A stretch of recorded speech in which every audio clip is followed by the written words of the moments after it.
line between tragedy and comedy has been frequently crossed by authors throughout history. By the 16th century, there is evident mingling of tragic and comic elements, the use of comic relief in tragedies, etc. Shakespeare himself has traveled the same path while creating tragicomedies like The Tempest, All's Well That Ends Well, and more. Even then, it is hard to make distinctions between tragicomedies and black comedy.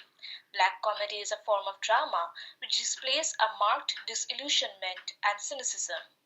At its darkest, such comedy is pervaded by a sense of sour despair. If we can't do anything about hopeless situations, we might as well laugh about it. According to Sir Philip Sidney, comedy is an imitation of the common errors of life, which is represented in the most ridiculous and scornful sort of way. We chose this opportunity to blur the lines between tragedy and comedy and present this compilation of skits, scenes created in our imagination in the guise of comedy. Additionally, we explore here the differences in the character stories and the main plot if the decisions taken by a few select individuals in the play would have been altered. Horatio was a loyal friend, almost loyal to a fault.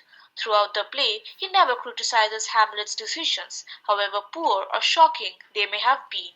If he had questioned Hamlet's questionable plans, maybe Hamlet would not have made as many terrible decisions. Maybe. Setting. After the play that Hamlet calls The Mousetrap, Claudius has left the room. Did you see how he ran away so? I think he's guilty for sure, Horatio.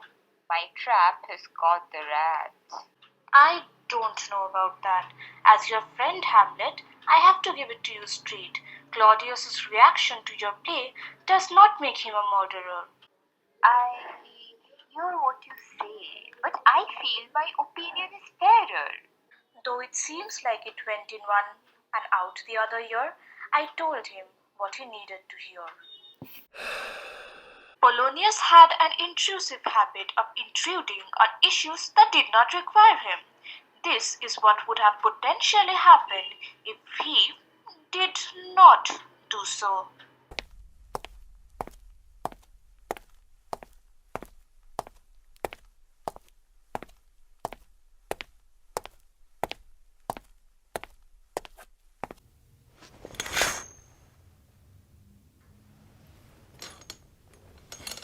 I have given to Claudius my vow to peek inside so that I know what mother and son are saying.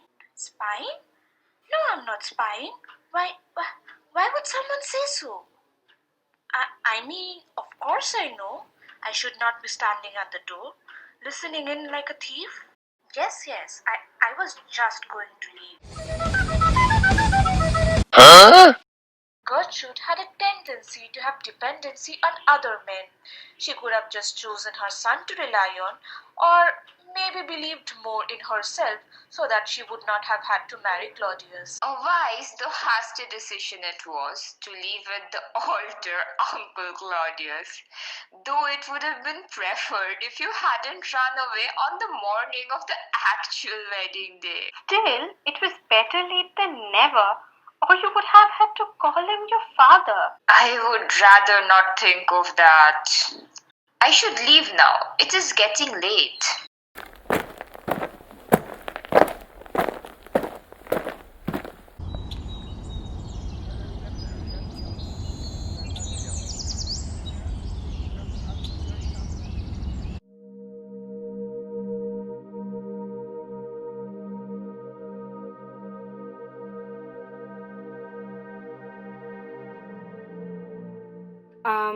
Nope.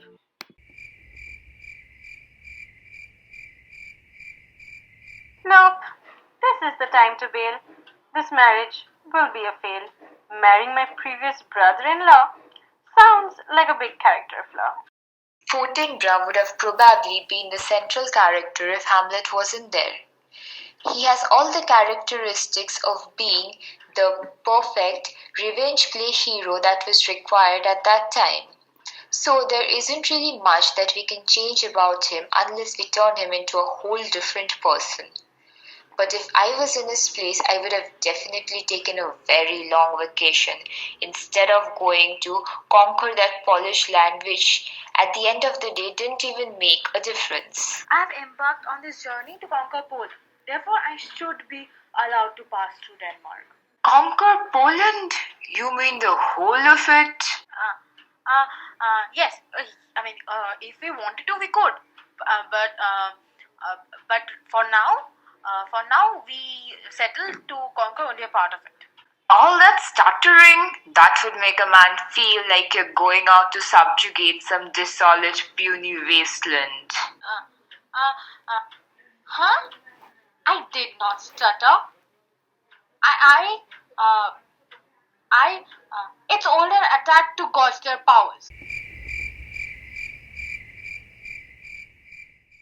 So I was correct? Is that little piece of land worth squandering your money and the lives of your soldiers? Are you not afraid of your men turning on you for endangering their lives for such a puny expedition?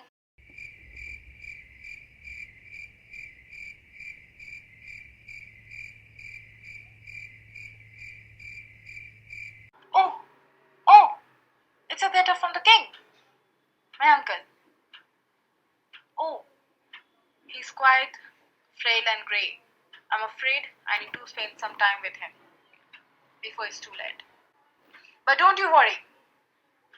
I will come back and I will conquer that land. Huh? Where are you going? Throughout the ages, our technology may have progressed immensely, but we are often left wondering about the minds of other people. Many people with their strong voices and actions have managed to make a place for the less accepted, but still, people often forget that at the end of the day, we are all real human beings with actual emotions. Sadly, Ophelia was never treated like one.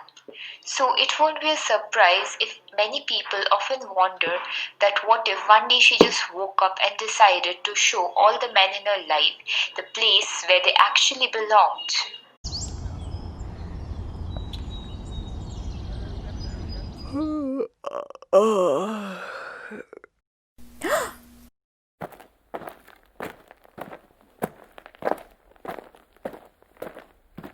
How does your honor do, my lord?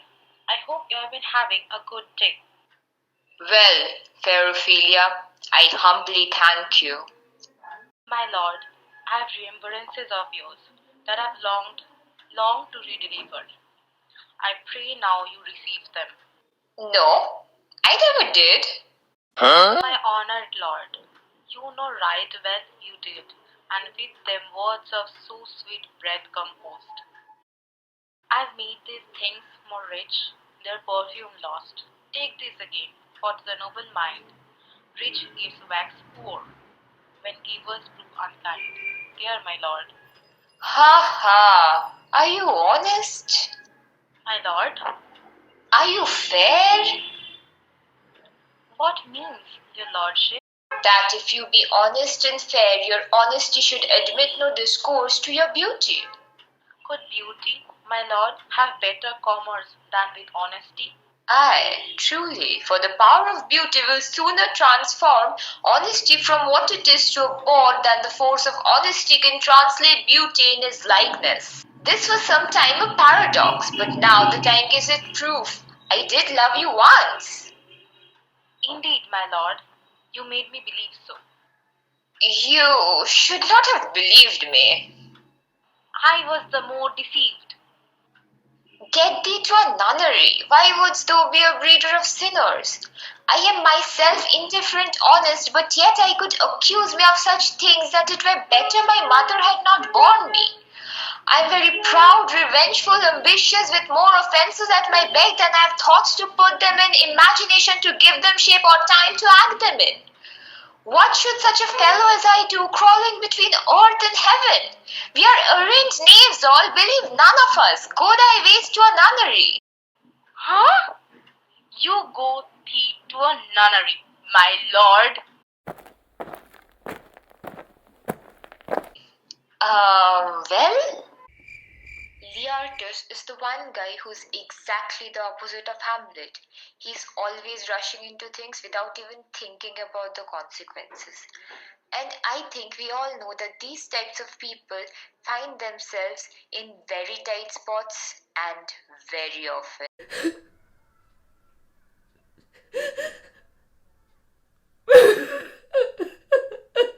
Is it that madman? Did he harm you in any way? Didn't I tell you previously?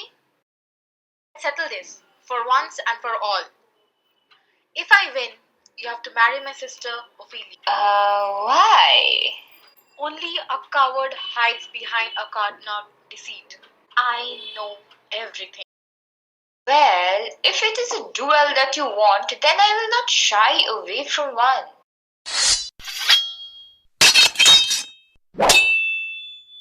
Ouch!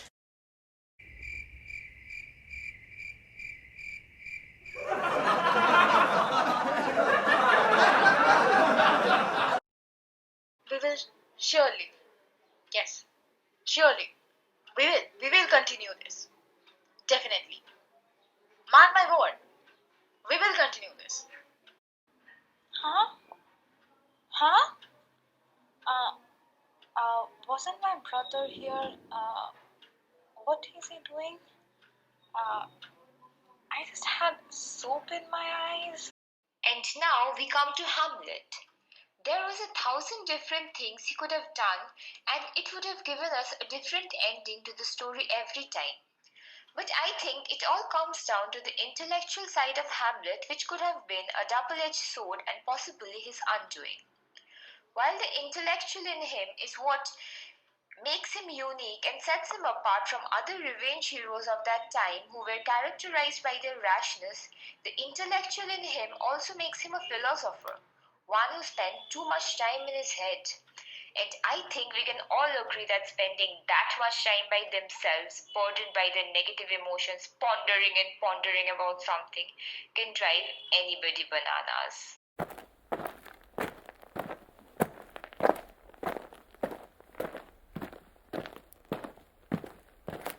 Now, the very witching time of night, when churchyards yawn and hell itself breathes out contagion to this world.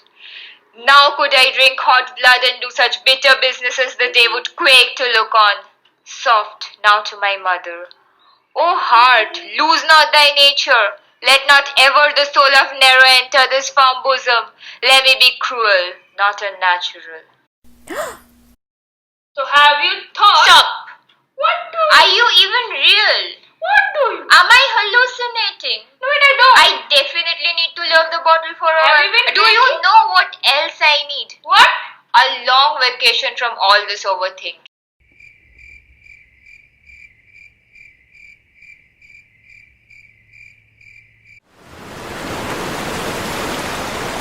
I wonder what my friend Horatio is doing.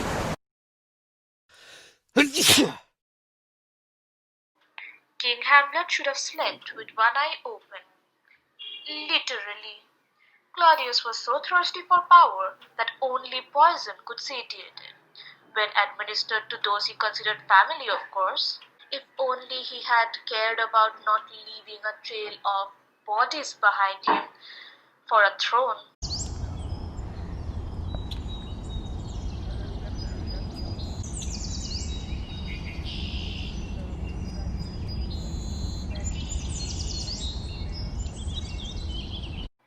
There lies my brother, sleeping on the grass, though he has to his name a throne of iron and brass. I want that throne. I will pour this poison down his ears. What?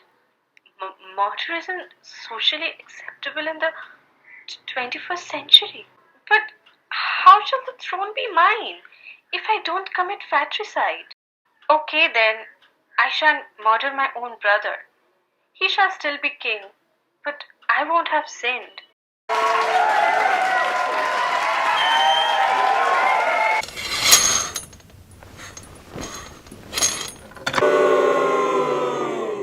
And the play never happened.